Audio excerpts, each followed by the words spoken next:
thousands took to the streets across the Philippines on Sunday to protest the alleged misuse of government funds meant for flood control projects that never materialized. Tapos lang ang misa, pero Panginoon, patawarin niyo kami, pero totoo yan.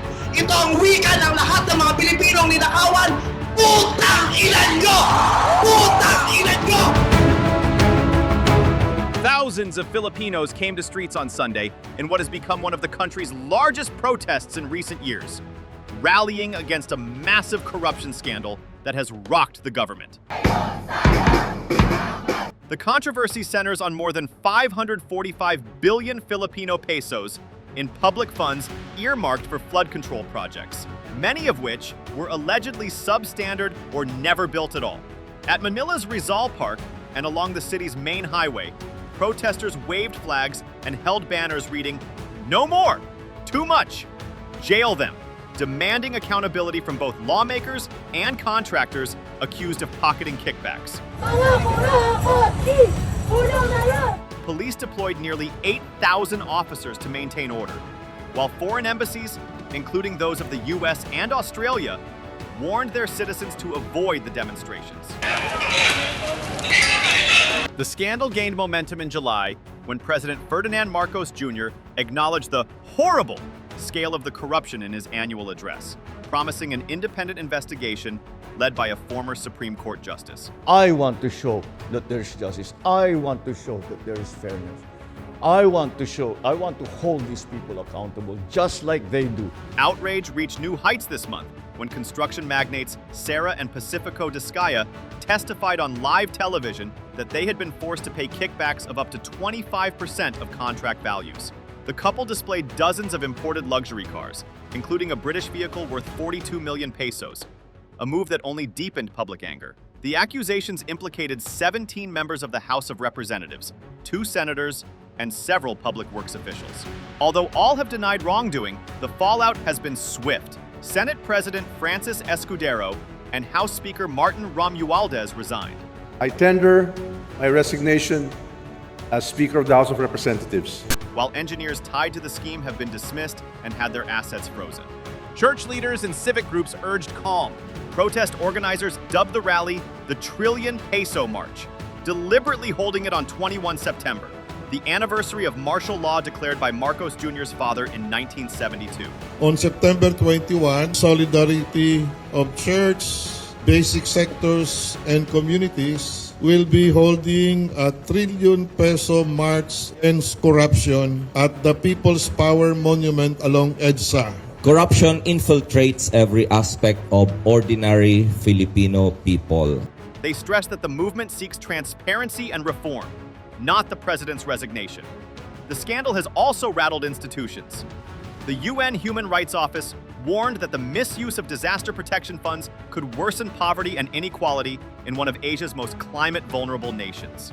Meanwhile, the central bank tightened rules on large cash withdrawals to stem money laundering, after regulators flagged suspicious transactions linked to the case. For ordinary citizens, however, the outrage is deeply personal. Thousands of Filipinos have taken to the streets in the Trillion Peso March, one of the largest protests in years, triggered by revelations that more than 545 billion pesos in public funds for flood control projects were siphoned off or misused. The scandal implicated lawmakers, contractors, and senior officials, forcing resignations of Senate President Francis Escudero and House Speaker Martin Romualdez. With nearly 118.5 billion pesos lost between 2023 and 2025, the scale of graft has rattled the economy, politics, and society at large. But beyond the outrage lies a critical question. Does this turmoil weaken the Philippines' military readiness in the West Philippine Sea?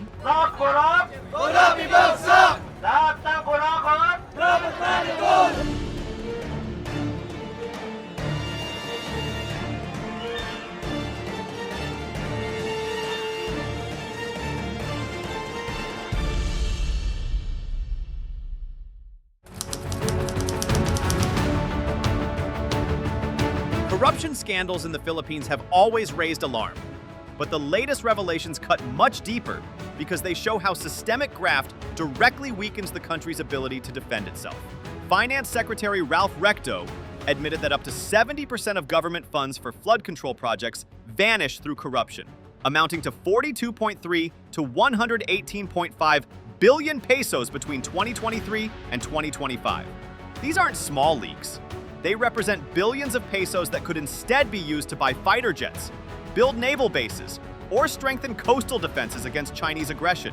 As Recto bluntly put it, there are ghost projects and poor quality projects, and the people end up losing because government funds, which come from citizens' taxes, are being wasted. This financial drain comes at a time when the Armed Forces of the Philippines, AFP, is scrambling to modernize. In the 2025 budget, the AFP modernization program was allotted 35 billion pesos in guaranteed funding, but another 40 billion pesos was classified as unprogrammed, meaning it will only be released if the government finds excess revenues. Lawmakers have already raised concerns that this uncertainty makes it nearly impossible for defense planners to execute projects on schedule. Even though the proposed 2026 defense budget rises to 430.87 billion pesos, a 14% increase, competition with social services, infrastructure, and disaster recovery ensures that defense funding remains fragile. Meanwhile, the AFP is moving forward with key acquisitions, such as the delivery of BrahMos supersonic missiles from India under a 19.8 billion pesos deal signed in 2022. These systems, with a range of around 290 kilometers, are considered crucial for deterring Chinese incursions in the West Philippine Sea. Defense Secretary Gilberto Teodoro has emphasized that proper deployment and integration of these systems require stable funding and political commitment, not just one-off purchases. The larger implication is clear. When tens of billions vanish into corruption, the Philippines isn't just losing money, it's losing time, credibility, and deterrence. The AFP can't modernize effectively if its budget is riddled with uncertainty, and even advanced weapons like the BrahMos risk becoming underutilized without reliable logistics and long-term planning. In short, corruption doesn't just weaken domestic governance, it directly erodes Manila's ability to stand firm against Beijing in the South China Sea.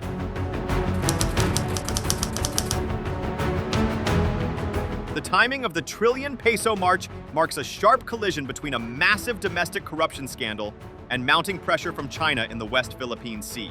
In the weeks leading up to the protest, maritime tensions hit new heights. On September 16, 2025, a Filipino fisheries vessel, the BRP Datu Gumbay Piang, was pummeled by high-powered water cannons from two Chinese Coast Guard ships near Scarborough Shoal, leaving it badly damaged and injuring a crew member.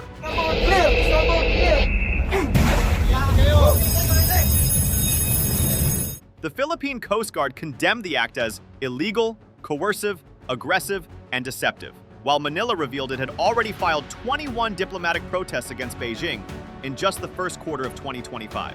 China, meanwhile, has been making symbolic moves to cement its claims.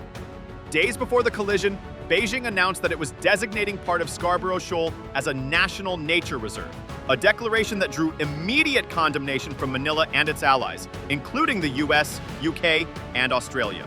To heighten the pressure, China also issued radio notices warning of upcoming live fire exercises in the shoal's vicinity, sparking fear and uncertainty among Filipino fishermen.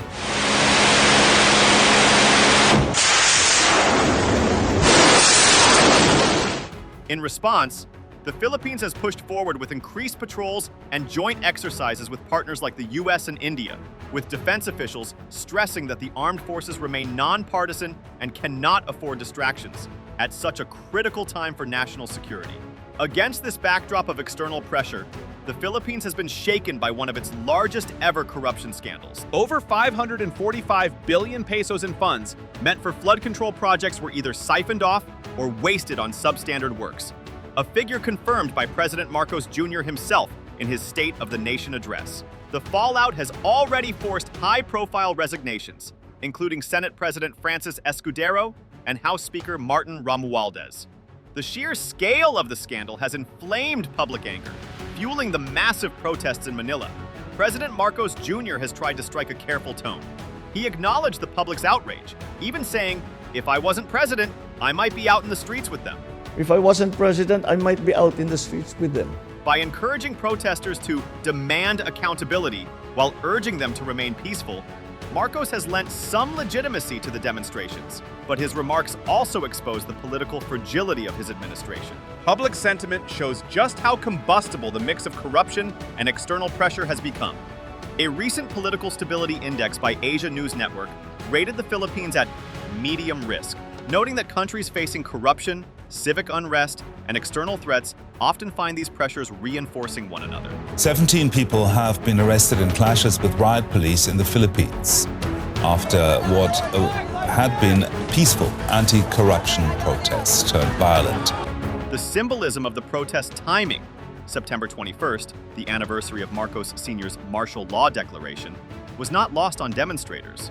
Chants and banners tied the theft of public funds directly to everyday suffering, with one slogan capturing the anger: their luxury, our misery. Tapos na ang panahon ng mga bababait at ng mga resilient!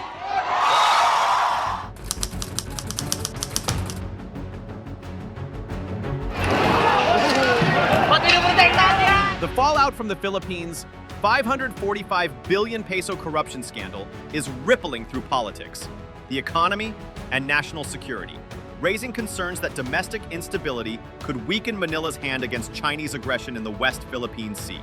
Politically, the scandal has already claimed major figures. On September 19, 2025, Senate President Francis Escudero and House Speaker Martin Romualdez, President Marcos Jr.'s cousin, resigned from their posts. Romualdez's departure was widely interpreted as an attempt to shield the presidency and ease public anger. Analysts warn that the crisis risks spiraling into a constitutional standoff. Political scientist Richard Haydarian observed that the scandal handed rival dynasties an opportunity to undermine the administration, while Marcos himself admitted, "If I weren't president, I might be out in the streets with them." His candid acknowledgement gives legitimacy to protesters, but also underscores the pressure on his leadership. You have to remember, I brought this up. And it is my interest that we find the solution to what has become a very egregious problem. And since this has all been exposed, well, it's actually known to many people, but it has now been exposed to the general public. Do you blame them for going out into the streets? If I wasn't president, I might be out in the streets with them. So, of course, they are enraged. Of course, they are angry. I'm angry. We should all be angry because what's happening is not right. The economic impact has been immediate. Investor jitters dragged the Philippine Stock Exchange Index down 2.17% on September 16, 2025, with analysts citing political noise from the scandal.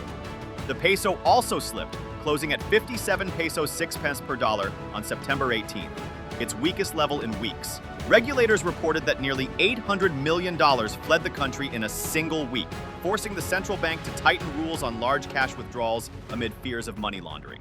Finance Secretary Ralph Recto revealed that between 2023 and 2025, as much as 42.3 billion pesos to 118.5 billion pesos, roughly $2 billion, vanished from flood control budgets due to corruption. Critics now worry that these losses will squeeze government resources and delay ambitious defense modernization plans, even as the country faces the twin challenges of natural disasters and maritime insecurity. Operationally, the timing could not be worse. Beijing has ramped up its gray zone tactics, including the September 16 water cannon attack on the BRP Datu Gumbe Piang near Scarborough Shoal, and its unilateral declaration of the Shoal as a national nature reserve. Security analysts argue that China is betting on a politically distracted Manila being unable to respond decisively. The armed forces of the Philippines, however, has pushed back against attempts to drag it into politics. In a joint statement, defense and military chiefs reaffirmed that the AFP remains nonpartisan and professional, and warned that any effort to divert the military's focus at such a critical time is futile. Allies are also watching closely.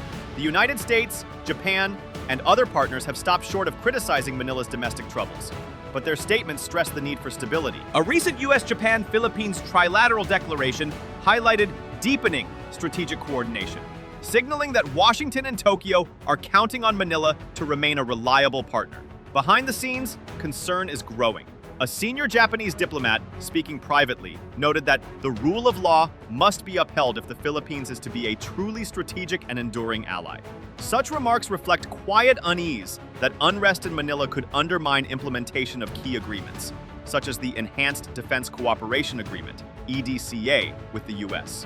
Taken together, the scandal has exposed how deeply corruption, political instability, and external threats intersect in the Philippines. Unless the government swiftly restores trust, domestic unrest could sap the country's credibility abroad and leave it dangerously vulnerable in the West Philippine Sea. The Philippines today is caught between internal disunity and external pressure. The trillion peso march reflects a society demanding accountability, but the timing is critical. While Filipinos march in Manila, Chinese vessels tighten their grip in the West Philippine Sea. The danger is not that protests themselves topple the government, but that they sap focus, legitimacy, and resources from national defense when unity is most needed. Unless reforms quickly restore confidence in leadership and spending, political unrest may prove China's most effective weapon, not missiles or warships, but the Philippines' own internal weakness. If you like the video, do not forget to like, share, and subscribe our channel for deep analysis of contemporary issues.